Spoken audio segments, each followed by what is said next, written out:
السلام عليكم ورحمة الله وبركاته. صباح الخير، عاملين ايه؟ يا رب تكونوا بخير. انا بدي اخد جولة على الكورنيش بدري باكر قبل رمضان كده، فقلنا ايه عشان لو اتفتحت في رمضان الجولة ديت نبقى انتوا تشوفوا البلد عاملة ايه.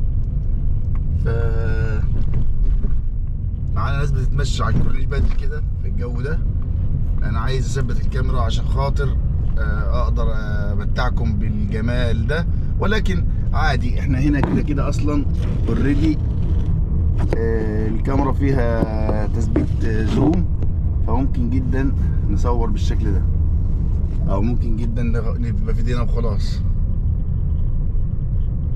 اهي ما شاء الله كورنيش رائع حرفيا، مفيش كلام، ما شاء الله.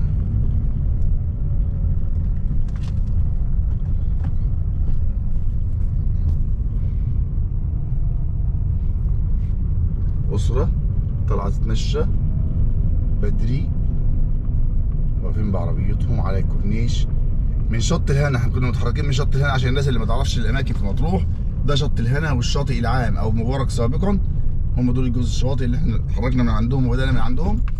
هنتحرك حالا على منطقة العوام، جولة للعوام دي. تمام يا شباب؟ هنا مكان مدفع رمضان، المكان ده اهو مكان مدفع رمضان، هنا اهوت بعد المفروش المحافظة، بعد المحافظة بعد شاليهات البنك الاهلي. تمام كده يا شباب؟ اهو المكان اهو، ده مكان مدفع رمضان. هانت كلها كام يوم ونبدأ نصور لكم ان شاء الله مدفع رمضان، ونصور اللي بيحصل فيه. تمام يا شباب؟ ان شاء الله رب العالمين. لكن دلوقتي خلونا نستمتع بالجولة الجميلة ديت. امين الشرطة دوت من احد المتابعين بتوعنا. السلام عليكم. من احد المتابعين معانا في القناه، لقيت فيهم بيوقفني بيقول لي انا عارفك انت على اليوتيوب، وانت انا بتابع القناه. ده طبعا اروع لوحه فنيه في البلد. الشراح حلو لما يكون الكاميرا مش ثابته، اقدر اوجهها يمين وشمال. هي كده كده اوريدي بتجيب ما شاء الله بانوراما، لكن حته ان انا اوجهها تاخد لقطه اكبر، اوريك منظر اكبر بيكون افضل. وانت هتقولي في التصوير في الكومنتات التصوير وحش ولا وحش، يعني انه الافضل. الملاهي دي طبعا شغاله دلوقتي صيف شتاء، يعني اي حد هيجي في رمضان برضو الملاهي دي شغاله، والكورنيش ده بيكون مدعكه. الناس فين يا حازم؟ ودي الناس فين يا حازم؟ الناس مفيش ولا بني ادم على الصبح، يعني ده فتح الله يا جماعه، ازحم مكان في البلد صيف شتاء اهو. وديت الناس فين يا حازم؟ مفيش ولا واحد، ده مفيش ولا بني ادم واحد يوحد ربه. ان شاء الله، الله اكبر، ان شاء الله رب العالمين، ان شاء الله. طبعا ده ماكدونالدز وهارديز وبيتزا هات وكنتاكي، كل الماركات دي موجوده هنا في المكان ده وانت طالع على منطقه العوام. وده مكان الاستاذه تهاني طبعا هنا المفضل ليها، وطبعا بقيه الاعضاء كلهم كل واحد ليه مكان مفضل وكل واحد ليه مكان بيحبه. لكنها لما بتعدي من هنا وتقول ما قلتش اسمي بلاقي ايه؟ لا ما ينفعش. ان شاء الله. طبعا ماكدونالدز قافل اليومين دول، فندق ريم وفندق عروس البحر، ان شاء الله.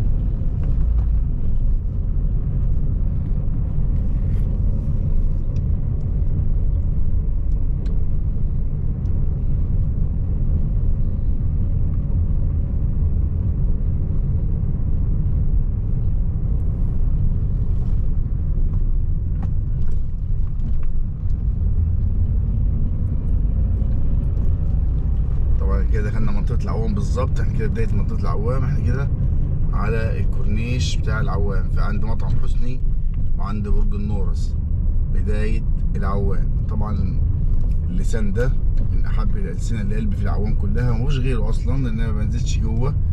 الالسنة اللي جوه بقت زحمة وحاجة خطيرة، هنا بتبقى جميلة جدا، خصوصا القعدة في اول اللسان على الشمال وانت قاعد بتوجه ناحية العوام، حاجة جميلة جدا. برضو السكنات هنا ممكن تسكن جدا خلف العوام، هنا تحفة فنية ونفس الوقت تكون الاسعار اهدى شويه من اول نمره، كانها اول نمره، لان كده كده المسجد هاجب للدور الثاني او الثالث، وبعد كده اهو العماير دي كلها برج الجوهره هناك اهوت ما شاء الله. شوف المسجد حلو كده التصوير. ها معرض هناك، معرض العوام اتعمل اتوضب، اتعمل فخم ان شاء الله. وبكده يبقى دخلنا منطقة العوام حرفيا، مفيش كلام.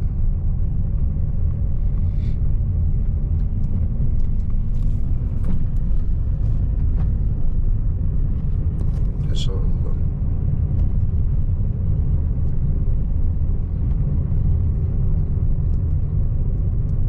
ليدو، فندق شهرزاد.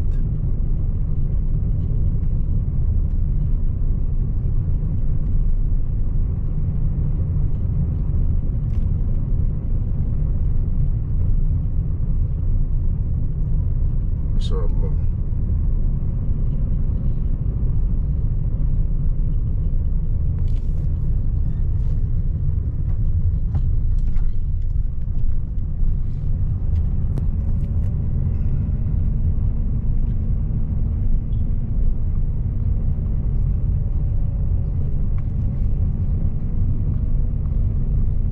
فندق جويلي ومول اهل مصر ومكان المينا القديم هنا قدامك. هنا تخش يمين، تطلع الأبيض شمال عدل كده، مش ترجع تاني عزة.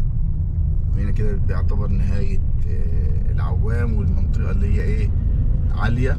بعض الناس يجي له اعلانات يقول له في العوام في منطقة القصر. ايوه هي القصر قريبة من العوام لكنها مش العوام. وبعدين القصر ده بيبدأ من القصر، منطقة القصر حاجة والقصر حاجة، فندق القصر حاجة، وده مكان وده مكان. حدد لك المكان وقال لك فندق المشير. تمام، فندق المشير اهو، ده فندق المشير بداية ديت تنتهي. والله انا عايز اوريكم نهاية المشير فين. المشير بيمشي يا جماعة حوالي 3 كيلو تقريبا فندق. فكل اللي على يميننا وعلى شمالنا ده يقول لك في وش فندق المشير اهو. المشير اهو من هنا من جوه. تعالوا اوريكم تاني، ده القصر اهو، فندق القصر، ده فندق القصر. تعالى اوريها لكم قبل ما اقفل الفيديو. كل ده اسمه المشير، كل ده تبع المشير يا جماعه. اهو